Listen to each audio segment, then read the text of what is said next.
¿Pueden los servicios públicos y la institucionalidad sobrevivir con una mala economía o requiere la institucionalidad de Costa Rica, el Poder Judicial, la Caja Costarricense de Seguro Social, que tengamos una economía robusta, que volvamos al camino de la prosperidad? Se necesita indudablemente. Estamos hablando de que el patrón único es el Estado, ocupamos que el Estado tenga fuentes de financiamiento, de lo contrario, lo primero que están ¿Y de dónde se financia el Estado? de todos los De contribuyentes. todos los contribuyentes. El punto es que el Ejecutivo no ha tenido la transparencia ni la habilidad de hablar de un tercer elemento en la economía, porque solamente estamos hablando de gastos e impuestos, gastos, impuestos. Yo tengo 3 años de estar esperando la reactivación económica y ahora estamos hablando de la reconstrucción de todo el tejido Vean qué productivo. interesante, costarricenses. Aquí tenemos a un dirigente sindical de primera línea hablando de la importancia de la riqueza. Y eso no lo entiende el gobierno o no lo quiere entender. No ha querido entenderlo, no ha querido trabajarlo o no ha tenido la capacidad para hacerlo, para colocarlo en perspectiva. Si lo vemos de un punto de vista laboral, somos el 14% de servidores públicos versus el 86% de trabajadores del sector privado. ¿Dónde hay que incentivar la economía? Sector privado. Sector privado, servidores públicos a favor de todos los costarricenses, pero obviamente esas políticas de gobierno impulsando la economía, es que es la única manera de que el país vuelva a tener riquezas, de lo contrario, todo va a ser gastos e ingresos. Ingresos, estamos en capacidad de seguir pagando más impuestos indirectos. No. Y hablemos en serio, ¿por qué el gobierno quiere que el sector privado entonces esté débil o no lo quiere fortalecer? Pedro, a mi entender, es incapacidad e inobservancia. Ese es mi criterio. Chapura, o sea, no es mala intención. Eh, no tengo las pruebas, hablándote ahora como conocedor de derecho para efectos de No, determinar. hay que aclarar a los costarricenses que aquí somos colegas abogados también. Entonces no tengo el elenco probatorio para determinar que ha habido esa mala fe. Lo que sí puedo decir es que ha habido una incompetencia total. ¿No cree que sea ideológico, más bien entonces? Para mí, por ejemplo, esta segunda parte con relación al proyecto de ley marco de empleo público que tiene que ver con la negociación colectiva es un tema ideológico, porque efectivamente con la ley de fortalecimiento de finanzas públicas ya prácticamente los pluses salariales quedaron con un valor nominal, es decir, no van a crecer. Y esa parte económica quedó subsanada. Ahora es un tema más ideológico. Evidentemente puede haber un tema de... Hábilmente te fuiste un ejemplo que te sirve, digamos, para tu lucha en contra de la ley de empleo público, pero yo quiero volver al tema de la reactivación económica. Porque no hice claramente la pregunta, ¿será que el gobierno, por razones ideológicas, no quiere apoyar al sector productivo? Esa es la pregunta que estaba haciendo, no fui claro a la hora de hacerla. Me parece más desde un punto de vista técnico y científico que de repente ha querido ayudarles a otros sectores de la economía que no se han visto tan afectados durante la pandemia o del todo no se han visto afectados en la pandemia y ha desprotegido a la gran mayoría. Bueno, eso es una injusticia. Por supuesto, evidentemente ha sido una injusticia. O sea, tenemos un gobierno injusto, claramente, porque no pone la atención a donde tiene que ponerla y más bien favorece a ciertos sectores que no necesitan el apoyo. Por lo que hemos hecho en perspectiva, antes de la pandemia ya teníamos el cierre de 56,000 micro, pequeñas y medianas empresas. O sea, antes de la pandemia teníamos una pandemia más grande que se llama gobierno. Esa frase la escuché recientemente. La pandemia del COVID lo que vino fue a desnudar otra serie de pandemias que ya había en Costa Rica. Desinformación, la primera. 2, para mí, esa inobservancia del Ejecutivo en girar políticas públicas a favor de los costarricenses. Y es que, Pedro, aquí no tenemos políticas ni de gobierno ni de Estado. Es muy importante. Ahora, usted votó por don Carlos Alvarado. La verdad, sí, sí. Yo sí, con total transparencia. Y en general el sector sindical ha estado a favor del Partido de Acción Ciudadana. Recordemos que en aquel momento, y nos quedaron solamente 2 candidatos. No, y en primera ronda, en segunda ronda yo todavía le entiendo ahí, porque Era literalmente lo del menos malo. Pero voy a la pregunta, porque no me fue claro. Esta es mi cámara, ¿verdad? Eso es. Carlos Alvarado puso a un sindical, su predecesor en la Reunión Novarum, de vicepresidente, segundo vicepresidente, para traer el voto sindical. Eso me da a mí entender que el sector sindical votó en la primera ronda por Carlos Alvarado. Y más bien lo que Carlos Alvarado ha hecho es darle una bofetada al sector sindical. Votó el sector sindical por Carlos Alvarado en primera ronda y ha habido una bofetada por parte del gobierno de la República y de Carlos Alvarado en contra del sector sindical. Yo no podría hablar por todo el movimiento sindical, ¿verdad? Que algunos sentimos empatía por el PAC y por don Manuel Rodríguez, evidentemente sí. Hay otros que han sido suficientemente claros y diáfanos, como por ejemplo un sindicalista que ha dicho que ha sido una estafa política y que él nunca votó por él. Pero ha habido esta diversidad. El punto, indistintamente, que si se votó por Carlos Alvarado o por otro candidato, a mí me parece, Pedro, con todo respeto, que el mayor problema a través de las últimas elecciones es la falta de transparencia de los candidatos. El tema ideológico también es muy importante. Ya uno no logra hallar alguna diferencia entre un partido y otro. Hasta ahora que uno va deslumbrando en algunos candidatos esa transparencia y ese valor para hablarle a la ciudadanía. Yo voy por esta línea, yo creo esto, me explico. Explica. Porque al final, perdón, a los políticos le está pasando igual que a los sindicalistas. Nadie cree en nosotros. Vamos a ver. Nos falta hablar entre nosotros a los costarricenses. Últimamente yo lo he visto hablando con las cámaras de empresarios. ¿Es eso necesario? ¿Es eso bueno? Tenemos que hablar más entre los costarricenses. ¿Ha logrado el gobierno de la República llevar a cabo aquel adagio que dice divide y vencerás? Necesitamos unirnos más. Cuéntenos un poquito la dinámica, su opinión sobre la dinámica social, qué no hemos hecho como sociedad, qué debemos hacer como sociedad, qué cosas buenas sí estamos haciendo como sociedad para hacer un frente común, para trabajar para el beneficio de todos los costarricenses. Sí. Lo primero es que, en el caso particular, no coordino ningún proceso. Hemos coincidido, cámaras empresariales, organizaciones sindicales, sectores productivos, en procesos. Y el último fue, por ejemplo, en la mesa de diálogo en la Asamblea de Trabajadores del Banco Popular. Ahí coincidimos. ¿Qué es el punto importante con todo esto? Ahí observamos que son más las cosas que nos unen, que somos coincidentes, que aquellos aspectos que nos dividen. ¿Te sorprendió encontrar esa realidad? No, yo ya la venía conociendo, la venía palpando. Lo que pasa es que hay actores políticos, el mismo ejecutivo, algunos medios de comunicación, que son felices cuando los ven dispersos, porque en esa desunión se les facilita cualquier política económica, cualquier tipo, ¿verdad? Y ahí es donde yo quiero hacerte más bien una pregunta, con todo respeto, pero necesaria, porque evidentemente vos tenés aspiraciones políticas, estás representando al Partido de Unidad Social Cristiana, pero por ejemplo, y no es que... Pero no es malo tener aspiraciones políticas, espero que... Pero es para entenderlo, okay. ¿verdad? Vamos a ver, tomando en consideración que, por ejemplo, con un solo ejemplo, el proyecto de empleo público, hay una dicotomía importante en tu partido, porque hay diputados que están apoyando el proyecto de gobierno, podrás gobernar en una eventual posibilidad de que quedaras como presidente de la República con esas divisiones. ¿Cómo pensás manejar esa situación? Definitivamente tenemos que unirnos. Algunos compañeros han estado defendiendo el proyecto del gobierno, pero ya pegaron con la arrogancia y la falta de escucha empática del gobierno de la República, en por lo menos 2 o 3 temas. Eso hace, a mi juicio, que estos compañeros que habían estado apoyando el proyecto de gobierno dejen de apoyarlo. Si no lo sabías, te cuento esa primicia que es muy reciente. No lo sabíamos. Así es.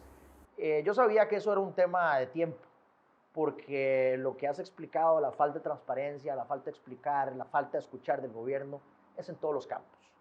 Entonces, la realidad con la que nos hemos encontrado es que aun cuando tenemos las mejores intenciones y tratamos de ayudar al gobierno de la República, el gobierno de la República no se deja ayudar. No se deja ayudar. Yo creo que los compañeros que estaban apoyando el proyecto del gobierno estaban llenos de buenas intenciones, pero eran ingenuos en el mal actuar del gobierno y se están dando cuenta de esa situación. El presidente de la República no dialoga, no escucha. A mí me parece increíble cómo llamó a un diálogo a la casa presidencial y llamó a los sectores. Creo que eso era más para la foto que para otra cosa. Y no llamó a los diputados que hemos sido críticos, a los que hemos golpeado la mesa, a los que hemos disentido, a los que hemos dicho, señor presidente, va por mal camino. No nos invitó ni una vez. Él no quiere oír, no quiere escuchar y no quiere construir. Y quiero al mismo tiempo, como contrapeso, decir que me llevé una agradable sorpresa. Yo sí voy a decir que yo sí me sorprendí. Yo me he llevado una agradable sorpresa al poder construir con los sectores, con los sindicatos, con los empresarios, con las cooperativas, con las asociaciones de desarrollo, con los abogados, con los economistas, este proyecto alternativo de empleo público. A usted le consta, cuando yo llegué y toqué la puerta al Herrero Novaro, me dije, buenos días, vengo a presentarme, mi nombre es Pedro Muñoz, quiero trabajar con ustedes, construyamos. Y fuimos poco a poco construyendo las confianzas. Comenzamos trabajando sobre un tema que me parece importante que no termine este programa sin que nos refiramos a él, que es el tema de darle al personal médico y al personal de policía el equipo necesario para protegerse. Me parece que es un tema que no se puede quedar sin que toquemos aquí hoy. Y comenzamos con esa pequeña, gran lucha, una pequeña, gran lucha. Y con eso fuimos subiendo la confianza, construyendo la relación, hasta que llegamos a un tema de empleo público, ya con una relación, si bien comenzando, pero que tenía bases fuertes. Y logramos construir lo que yo considero que es un texto equilibrado, que incluso lleva, por ejemplo, como hablamos al principio de este programa, un tema de la necesaria rendición de cuentas y la evaluación de desempeño, que brilla por su ausencia actualmente en el proyecto del gobierno. Entonces, lo que yo quiero decir es que sí estoy de acuerdo que se puede construir y que estoy absolutamente de acuerdo con vos en que son más las cosas que nos unen de las que nos dividen, y eso lo pude yo palpar, sorpresivamente, lo reconozco, cuando ustedes aceptaron reunirse conmigo para temas puntuales que luego pudimos construir y llevar al tema de empleo público. Así las cosas, ¿ha recibido el personal médico el equipo necesario para hacerle frente a la pandemia? Hemos tenido serias debilidades, muy serias debilidades, sobre todo con los respiradores tipo N95, a través de los lineamientos del Ministerio de Salud, es donde vemos que el Ministerio de Salud mete en ese cajón a la Caja Costarricense de Seguro Social, pudiendo dotarnos de mejores equipos de protección. Indudablemente, ha habido una debilidad. A mí me lleva a hacerte una pregunta necesaria con relación a todos estos temas que hemos hablado, que son muy diversos y son muy ricos, con relación al empleo público, para que nos quede claro, en el proyecto que estás presentando, junto con don Roberto Thompson, respetan la negociación colectiva, Consideramos que no es necesario legislar absolutamente nada, ni en tema de negociación colectiva, ni en tema de convenciones colectivas. Consideramos que la situación del derecho interno y del derecho internacional es absolutamente claro y que no hay que agregarle ni quitarle ni una sola coma. La exposición de motivos del proyecto de ley nuestro lo dice claramente. No hay que cambiar absolutamente nada. Este no es un momento para legislar cuando la legislación que existe en este momento es absolutamente clara. Ese fue nuestro postulado cuando comenzamos a hablar con los sindicatos y nos hemos mantenido. Por eso tampoco podemos nosotros echarle agua a la sopa y apoyar el proyecto del gobierno que no tiene una evaluación de desempeño. El proyecto nuestro tiene ese equilibrio. no se toca el tema de la negociación colectiva y de la convención colectiva, pero propone una evaluación de desempeño efectiva para que mejore el servicio en el sector público. Para mí eso es lo que le da el equilibrio necesario al proyecto de ley nuestro. Te hago esa pregunta por lo siguiente, y me satisface la respuesta. En un momento lo hemos hablado, pero de forma pública prácticamente nos estamos poniendo de acuerdo. Yo voy a tener la libertad de decir, el proyecto de Pedro Muñoz y don Roberto Thompson respeta la negociación colectiva y sopesa la evaluación del desempeño. Sí, señor. Eso, y eso es lo que le da equilibrio al proyecto de ley.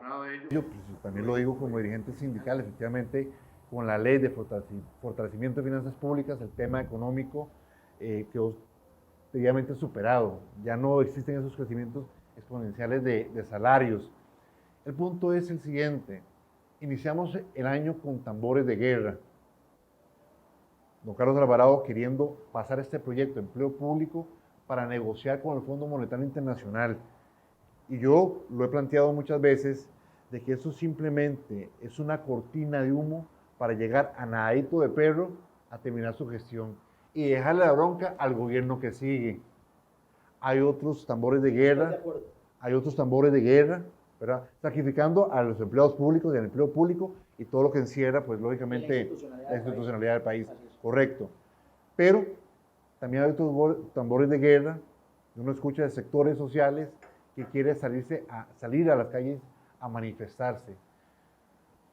Si fueras presidente, ¿qué harías, Pedro, con estos grupos, con nosotros? ¿Qué harías? No quería, modestia aparte, ¿qué he venido haciendo? Yo desde principios del año pasado comencé a trabajar con los sectores de Costa Rica, muy de cerca, con distintos sindicatos, con distintas cámaras empresariales. El trabajo se intensificó a dar vueltas al país. Estuve en Arenas, estuve en Puerto Viejo, estuve en Guanacaste, porque la gente necesitaba, primero, ya,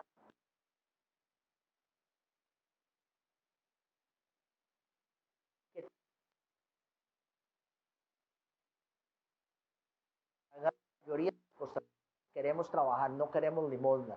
Este gobierno quiere convertirnos en un país que vivamos de la ayuda estatal.